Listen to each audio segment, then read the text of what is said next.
Bonjour à toutes et tous et bienvenue dans cette nouvelle vidéo sur un sujet qui me tient à cœur. Comment rester connecté à son énergie haute quand on est dans une période de flou et de transition? Je pense que nous sommes beaucoup à le vivre actuellement. Comme je vous le disais il y a 2 semaines dans ma dernière vidéo, nous sommes à un tournant collectif et ce tournant nous amène véritablement à nous réaligner intérieurement avec qui nous sommes et donc forcément à nous repositionner, à prendre des décisions, que ce soit dans notre vie personnelle ou dans notre business. La première chose que je voulais vous dire, c'est que nous vivons tous dans notre vie des périodes de creux, des périodes de flou, des périodes de transition, c'est tout à fait normal. Tout le monde le vit, personne n'est exempt de ça. Donc regardons déjà si nous avons cette croyance, et si nous avons cette croyance limitante, spirituelle, qui est de dire si je suis alignée, si je suis dans ma véritable lumière, connectée à mon cœur et à mon âme, alors je ne vivrai jamais de période de creux et de flou. Cette croyance est limitante car elle nous empêche de continuer de créer, de continuer d'agir, de continuer de faire venir et entrer l'abondance dans notre vie et notre entreprise parce que, soi-disant, on serait désaligné. La période de creux ou de flou n'a rien à voir avec le fait d'être complètement désaligné, puisqu'être aligné, c'est être connecté à cet état d'être, à cette part de nous qui est toujours profondément dans son alignement, dans sa vérité, dans sa pleine lumière. Il y a un espace en nous qui ne quitte jamais ça. Notre cœur, notre âme, notre présence, cette part de nous, qui nous sommes véritablement, est déjà pleine lumière, est déjà divine. Quoi que je fasse, jamais je ne perds le contact avec ma divinité intérieure et avec ma propre lumière. Et c'est quelque chose, d'ailleurs, que je remarque souvent dans les entrepreneurs et les leaders spirituels que j'accompagne, c'est que parfois, il y a cette croyance qui impacte considérablement la posture intérieure de l'entrepreneur et également son chiffre d'affaires. Parce que ça voudrait dire que je dois toujours être au top de ce que je suis, je dois toujours être dans le meilleur mood, dans le meilleur état intérieur et dans l'énergie toujours la plus haute pour que je sois censée arriver à créer, que je sois censée attirer des personnes et impacter des gens. Est-ce que vous saisissez pleinement ici l'exigence de perfection que nous maintenons et que nous entretenons vis-à-vis de nous-mêmes? Comme si finalement, la vie, le divin, exigeait de nous cette même perfection pour être aimé de lui, pour recevoir sa lumière, pour recevoir son amour. Et c'est faux. Quoi que nous fassions, nous sommes aimés. Quoi que nous fassions, nous recevons son énergie. Quoi que nous fassions, nous recevons son amour. Nous n'avons rien à faire de plus qu'être réceptif à sa lumière et à son amour. Nous n'avons rien d'autre à faire que d'être qui nous sommes véritablement. Quand nous intégrons pleinement cette vérité, alors nous passons un cap dans notre posture intérieure vis-à-vis de nous-mêmes, vis-à-vis de nos clients, vis-à-vis de notre entreprise et vis-à-vis de la vie tout simplement. Parce que nous arrêtons de vouloir à tout prix nous prouver quelque chose pour le mériter. Nous arrêtons de devoir absolument faire parfait, être parfait pour mériter et être pleinement libres d'exprimer qui nous sommes dans notre vérité du moment. Si notre vérité, c'est d'être dans notre vulnérabilité, alors avec notre vulnérabilité. C'est vraiment quelque chose pour moi qui est essentiel à intégrer en ce moment. La réunification de toutes nos parts divines et humaines. D'intégrer que l'une est au service de l'autre et que le but n'est jamais, ô combien jamais, de les confronter, mais plutôt véritablement de les réunir à l'intérieur de nous et de comprendre, et au-delà de comprendre, d'incarner pleinement dans nos cellules que l'humain est au service du divin, que notre propre humanité et nos propres ombres sont au service de notre divinité intérieure et de notre lumière, et que notre lumière, notre divinité intérieure est au service de notre humanité. Donc, la première chose, c'est vraiment d'intégrer ça. Même dans les périodes de flou, je suis magnétique. Même dans les périodes de flou, je suis abondance. Même dans les périodes de flou, je suis divine. Même dans les périodes de flou, je suis aimée. Les périodes de flou, ça n'a rien à voir avec qui je suis.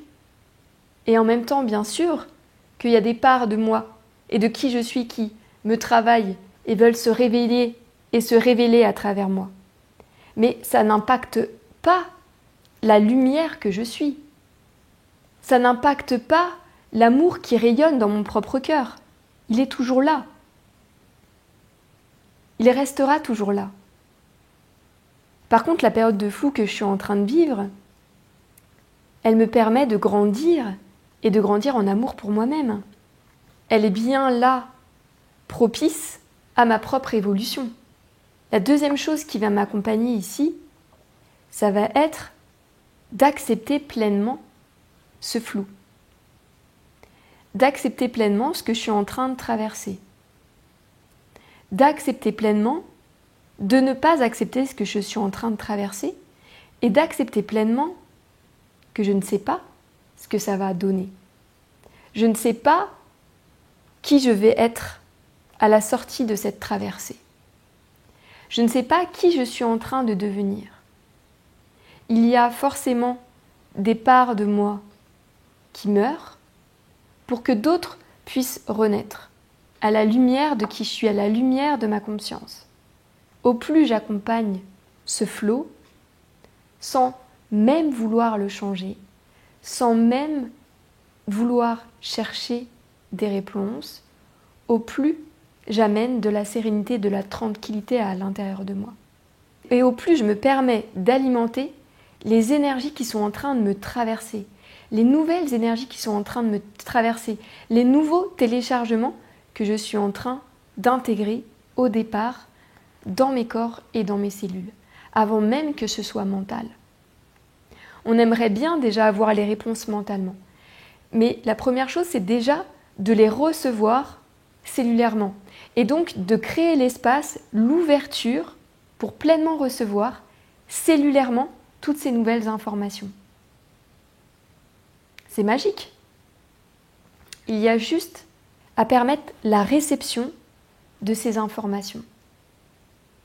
Plus j'autorise ces informations à me traverser cellulairement, plus ces nouvelles énergies se mettent en place dans tous mes corps, et plus cette information devient dense, devient claire, et plus elle se densifie, plus je vais pouvoir la matérialiser, et plus en la matérialisant, je vais avoir l'information mentalement des nouvelles possibilités qui s'ouvrent à moi et de ce qui m'est demandé, de ce qui m'est proposé par la vie.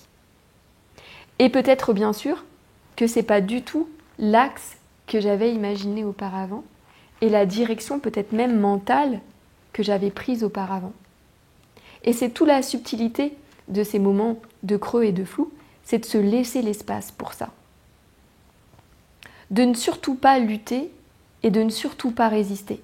Puisque quand je lutte, et quand je résiste, et même au-delà de ça, quand je vais chercher des informations à l'extérieur, c'est-à-dire j'ai des médiums, des personnes qui canalisent, qui ont de l'information pour moi, en fait je remets mon pouvoir à l'extérieur et je ne me permets pas de ressentir finalement cellulairement ce qui descend et se met en place à travers moi.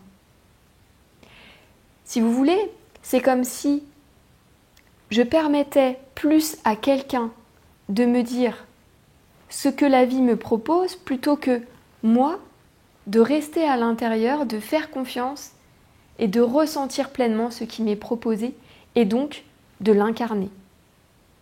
Parce qu'ici, c'est toujours, selon moi, un travail d'incarnation. Incarner qui nous sommes. Incarner encore plus la vérité qui nous habite. Incarner encore plus la lumière que nous sommes et l'exprimer au monde. Et pour ça, ça demande de le ressentir corporellement, cellulairement. De le ressentir dans son ventre, dans son cœur, dans son corps. Donc si je vais voir quelqu'un d'extérieur à moi, qui me dit quoi faire, comment faire, et que je le reçois dans ma tête, peut-être même dans mon cœur, parce que ça peut faire un écho dans mon cœur, mais malgré tout, ça ne traverse pas mes cellules. Je vais avoir peut-être des réponses mentales, toutefois, le travail cellulaire qui est en train de s'opérer à travers mes corps, celui-là, il se fait toujours. Et c'est pas pour autant que je pourrais passer à l'action rapidement, ou que je connaîtrais la direction, ou quand bien même que je ne remettrais pas en question la direction qui m'a été donnée ou transmise. On croit parfois gagner du temps, et parfois on s'aperçoit avec le recul que c'est pas ce qui nous en a fait gagner.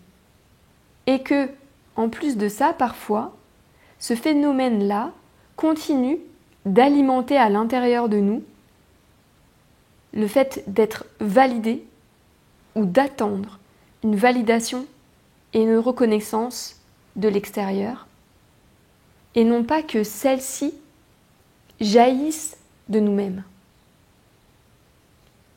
Et cela change tout. Quand vous vous laissez vivre une vraie transformation, une vraie renaissance intérieure, je viens de le dire, ça se passe à l'intérieur. Quand la vie se crée à travers nous, elle se crée au dedans. Ce n'est qu'au dedans qu'elle se crée, ce n'est qu'au dedans qu'elle peut se créer. D'ailleurs, créer, l'acte créateur, cela veut dire naître au dedans. Donc si nous voulons ouvrir l'espace à ce que la vie désire créer à travers nous, nous devons nous autoriser pleinement à rester à l'intérieur et offrir cet espace d'intériorité à ce qui veut jaillir. Bien sûr, je ne dis pas que nous ne pouvons pas nous faire accompagner et aider. On peut être accompagné et aidé pour ça, à aller regarder à l'intérieur, mais justement choisir des accompagnements qui vont nous permettre de rester focus à l'intérieur et de regarder, continuer de faire éclore ce qui veut éclore de l'intérieur, dans notre propre pouvoir, dans notre propre puissance, dans notre propre souveraineté. Donc accepter pleinement cette transition, accepter de ne pas savoir, accepter de ne pas comprendre, accepter de ne pas se reconnaître, accepter ce creux, ce flou, cette mutation, cette cette mutation vraiment, et rester à l'intérieur de soi. Et accepter d'être vulnérable durant cette période. Et que ça n'enlève en rien ma puissance, mon pouvoir, ma capacité à impacter les autres. Parce que tout ce que je vis et tout ce à quoi je dis oui dans ce que je vis, c'est vivant et pour moi, mais c'est aussi vivant pour d'autres. Si je le vis, c'est que forcément, d'autres personnes comme moi sont aussi en train de le vivre. Et ça peut être extrêmement vivant de s'autoriser à le rayonner, et ça peut être extrêmement vivant de l'exprimer, puisque ça peut aussi attracter et attirer les personnes qui le vivent en même temps que moi. Et autant que moi je chemine et que je prends conscience de ce vers quoi je chemine, autant je peux encore et toujours accompagner les autres à faire de même. C'est toujours collaboratif. On est toujours dans un ouvrage collectif. On est toujours dans un ouvrage inclusif. Il y a une seule conscience. Et je suis une cellule de cette seule et unique conscience. Donc si je me le permets, si c'est vivant pour moi, alors forcément, c'est vivant pour les autres. Je prends la pleine responsabilité de ce que je vis. Je ne le remets pas à l'extérieur. Je ne cherche pas de fautif à l'extérieur. Je ne cherche même pas de réponse à l'extérieur. Je suis dans ma pleine souveraineté et dans ma pleine responsabilité vis-à-vis de moi-même. Donc maintenant, comment on fait pour ne pas sombrer, pour ne pas tomber dans le drama? Eh bien tout simplement, on n'y tombe pas. Puisqu'on sait très bien que c'est un passage et qu'on sait très bien qu'on est dans un process d'acceptation de cette mutation, et donc il va forcément en ressortir quelque chose. On l'a déjà vécu dans le passé, peut-être pas si intensément, mais c'est déjà quelque chose qu'on connaît et qu'on a vécu. On a déjà traversé ça. On ne laisse pas le mental partir et se raconter des milliards d'histoires, parce qu'il peut partir dans des milliards d'histoires, dans des milliards de scénarios, et justement faire référence à ce qui est passé pour le projeter dans le futur. Donc, on ne laisse pas la place à ça. Et comment on ne laisse pas la place à ça? En observant ce qui se joue à l'intérieur des histoires que l'on se raconte, et puis simplement les stopper. Donc se dire à un moment donné, se parler peut-être à haute voix et se dire « Ok, stop, maintenant stop. Stop les histoires. »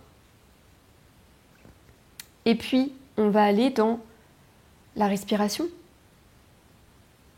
Donc on va aller s'accompagner grâce à notre respiration. Parce que la respiration nous permet quoi? De revenir directement à l'intérieur et de revenir directement au corps et d'amener aussi du magnétique dans ce qui peut être électrique à l'intérieur de nous. Donc le mental, quand il s'emballe, il peut créer un feu comme ça électrique, et ce qui va nous accompagner à calmer le mental, ça va être de ramener du magnétique à l'intérieur de nous. Et donc pour ça, la respiration est une superbe aide. Juste se reconnecter à notre respiration et respirer en conscience. Peut-être même ajouter des choses dans cette respiration qui nous permettent d'accompagner la conscience que l'on a de nous-mêmes et de maîtriser notre énergie. Donc si nous voulons plus de calme, de paix, de détente, nous pouvons imaginer, inspirer du calme, de la paix et de la détente à l'intérieur de nous, dans tout notre corps. Et là, la chose qui va être aussi essentielle pour nous, c'est de revenir au corps. Qu'est-ce qui permet à la tête de ne pas s'emballer? C'est de revenir à soi, au corps, à ce qu'on ressent profondément. Être à l'écoute profondément de ce que l'on ressent ici et maintenant. Donc, d'être à l'écoute de nos ressentis intérieurs, de nos émotions. Si dans ce creux et ce flou, il y a des émotions qui remontent, très fortes, de tristesse, de désespoir, de détresse, d'insécurité. Nous allons ne surtout pas faire comme si ça n'existait pas. Nous allons justement accueillir ce qui est présent à l'intérieur de nous. Ne pas résister aux émotions qui nous traversent, mais plutôt les accueillir et les accompagner. Les accueillir et les accompagner, ça peut se faire de plein de façons différentes. Ça peut se faire en leur laissant un espace d'expression. Et cet espace d'expression peut être différent pour chacun. Je peux avoir envie d'exprimer les émotions par le son, par la voix, en me laissant chanter ma détresse, ma tristesse, etc. Ou bien ça peut être par mon corps, en me laissant créer un mouvement, faire partir un mouvement. Ce peut être en le dessinant, en écrivant, et aussi en étant simplement à l'écoute à l'intérieur. Aller véritablement à la rencontre de ce petit bonhomme à l'intérieur de moi, cette petite part de moi, triste, désespérée, ou ça peut être en insécurité, et d'aller profondément à son écoute, sans rien chercher de plus. Accueillir l'émotion, ce n'est pas chercher une solution, mais simplement être à l'écoute. Donc, on a plein de palettes à notre disposition, des choses très simples, pour être l'accompagnateur sincère depuis notre lumière, notre cœur, et être à l'écoute pleinement de ce que nous sommes en train de traverser. Ce qui va être aussi important dans ces moments-là, c'est de s'offrir des espaces qui nous font réellement du bien, qui vont nous permettre de ne pas œuvrer sur la vulnérabilité, ou que sur ça, ou que nous concentrer sur ce qui remonte, sur nos ombres, etc., etc., parce qu'on peut tomber dans le piège de « Ok, il y a des choses qui me traversent, il faut que je les comprenne, il faut que ça s'enlève, il faut que ça s'en aille, il faut que ça se transforme. » Et en fait, en faisant ça, sans nous en apercevoir, nous alimentons, nous donnons à manger énergétiquement à ces mêmes forces qui sont en train de se libérer à travers nous. Nous ne donnons pas l'espace pour que ça se libère, c'est comme si nous leur donnons de la nourriture pour qu'elles continuent de créer de l'espace à l'intérieur de nous et de continuer d'être en place à l'intérieur de nous. Donc c'est tout le contraire que nous sommes en train de faire. Et c'est pour ça que dans ces moments-là, j'aime bien juste parler profondément d'écoute, sans aller chercher de guérison de quoi que ce soit, juste être à l'écoute, et ensuite aller renforcer ou œuvrer sur ce qui est lumineux, sur ce qui se met en place, sur ce qui se télécharge, sur le nouveau. Parce que plus on va concentrer notre énergie ici, et plus cette nouvelle énergie va prendre la place, plus on lui fait de l'espace, plus on continue de l'alimenter, et en étant alimentée, elle rayonne à l'intérieur de notre corps, et naturellement, par voie de syntonisation et de résonance, le reste, les parties anciennes, plus ombrageuses, celles qui doivent mourir, naturellement devant cette énergie et cette vibration, meurt parce que ça ne peut pas être autrement. Ces parties ombrageuses ne peuvent pas suivre la nouvelle fréquence qui est en train d'être habitée par nous-mêmes. Donc il n'y a pas besoin d'aller regarder et d'aller décroter nos ombres, mais plutôt de laisser place à ce qui est déjà là, à ce qui a toujours été là, et ce qui est en train vraiment de descendre et d'être en train de s'incarner maintenant.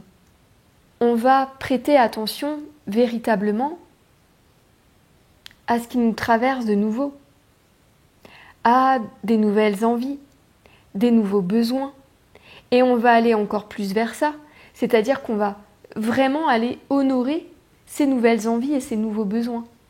Et honorer, qu'est-ce qui nous met en joie et nous fait du bien.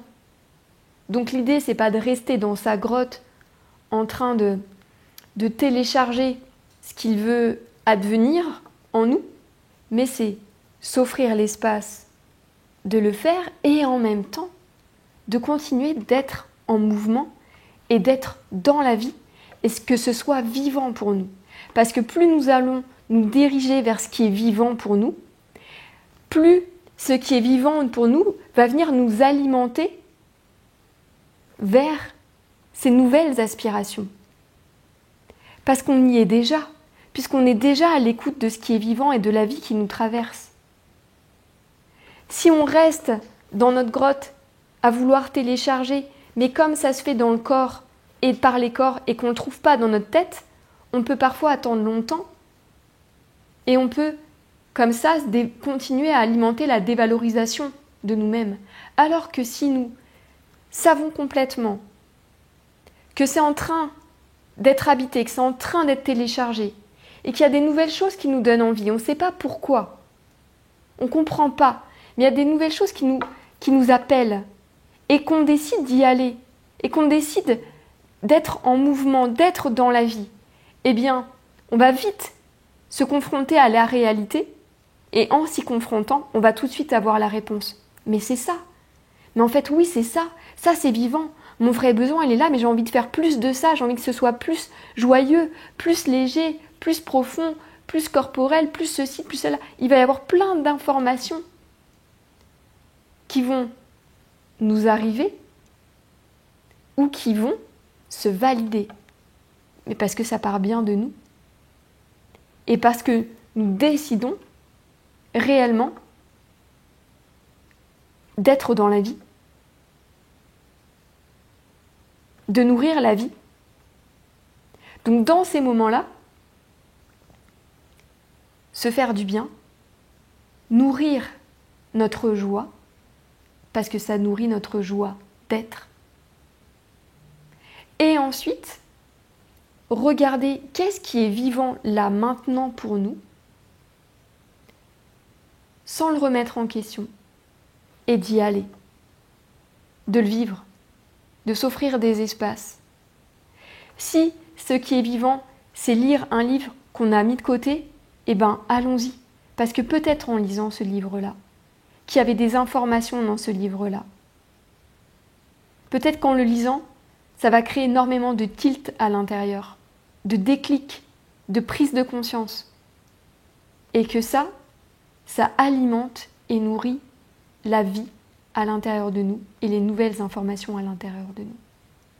Donc prendre ce passage comme une voie d'exploration de soi-même, d'expérimentation de soi-même.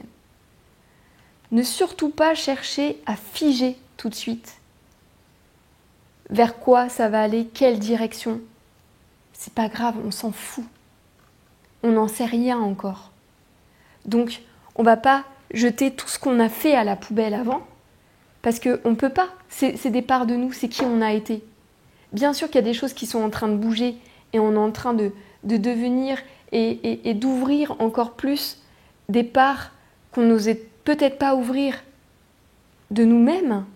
Et la vie est en train de nous dire, là maintenant il est temps de montrer encore plus qui tu es vraiment. Très bien.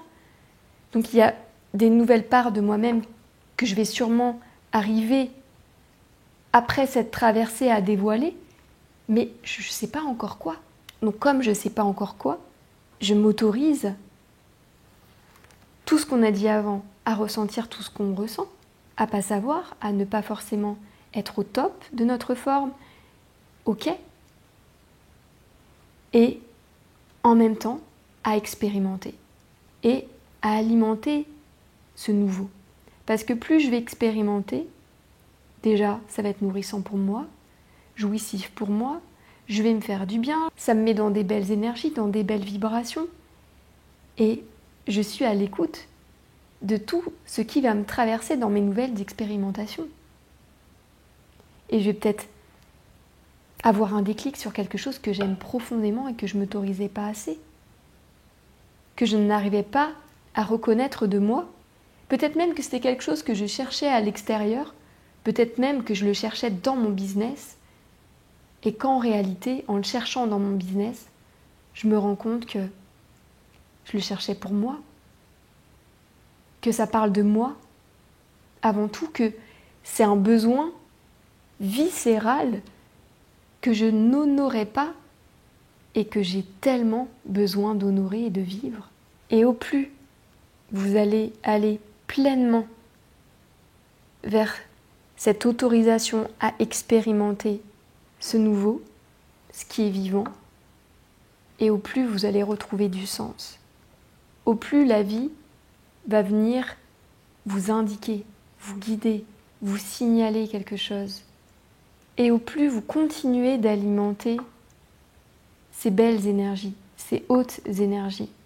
La dernière chose, et je vais finir là-dessus, pour alimenter et nourrir les énergies hautes, prendre des temps pour véritablement se connecter à notre cœur, à notre âme et à plus grand. Donc avoir des espaces pour aller vraiment se connecter à plus grand que soi et à ce qui veut descendre à travers nous. Donc pour ça, il y a plusieurs aussi pratiques et plusieurs voies. Peut-être que vous connaissez déjà la vôtre, sûrement, peut-être plus axée sur le corps, la méditation, la voix, la marche méditative, la nature. Il y a plein de choses possibles. Mais ce qui va être intéressant ici, c'est vraiment de le faire en conscience et de vous relier à la part de vous qui sait, à la part de vous qui aime et qui connaît déjà votre destinée. Parce qu'elle est déjà connue de votre cœur. Elle n'est pas à chercher, elle se dévoile au fur et à mesure de votre cheminement. Car vous êtes déjà sur ce chemin. Vous n'êtes pas à l'extérieur de ce chemin. Vous n'êtes pas, non pas sur le mauvais chemin, vous y êtes déjà. Et c'est parce que vous y êtes déjà que nous vivons, et c'est parce que nous y sommes déjà que nous vivons ces moments de transition pour nous permettre encore plus de nous dévoiler et de dévoiler le prochain chapitre de notre propre cheminement intérieur. Prenez des temps pour descendre dans votre cœur, et descendre dans votre cœur, ça vous demande déjà de traverser vos émotions et de descendre dans vos émotions, descendre dans votre cœur pour être connecté, relié au cœur de toute vie. Juste des instants où vous allez arrêter le temps et vous allez juste être en reliance avec le tout, le suprême, la vie, le vivant. Je vous souhaite une belle exploration et je vous dis à très vite.